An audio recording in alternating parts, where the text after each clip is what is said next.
Superintendent ఆయన ఇష్టం వచ్చినట్టు కట్ చేసి పడేస్తాడు కరెంట్ బిల్లు.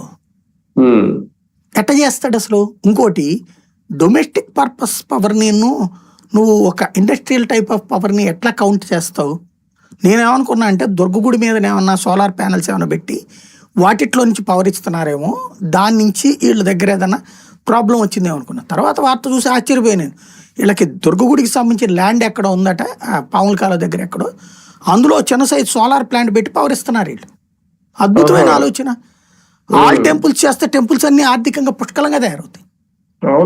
అన్ని గుళ్ళు చేయొచ్చు ఆ పని. రైల్వే శాఖ ఏం చేస్తుంది? ఇది వరకు విపరీతం కరెంటు బిల్లులు అయ్యి దానికి వాళ్ళు శుభ్రంగా సోలార్ పెట్టేసుకున్నారు. వాళ్ళకి ఎక్కడ ఖాళీ ఉంటే అక్కడ. దాంతో దాదాపుగా 85% ఖర్చు తగ్గింది వాళ్ళకి. దానివల్లే రైల్వే లక్షల కోట్ల లాభాలు సంపాదిస్తుంది. అందువల్ల ఇన్ని రైళ్లు కొత్తగా కొనుక్కోగలుగుతున్నాం.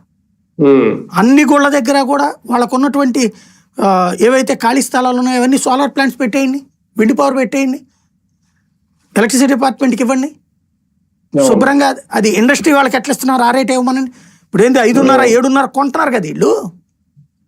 లేదా గుళ్ళు ప్రొడ్యూస్ చేసే కరెంట్ అంతా 5 రూపాయలకు కొంటాం, లేదా 4 రూపాయలకు కొంటామని చెప్పండి. సింపుల్.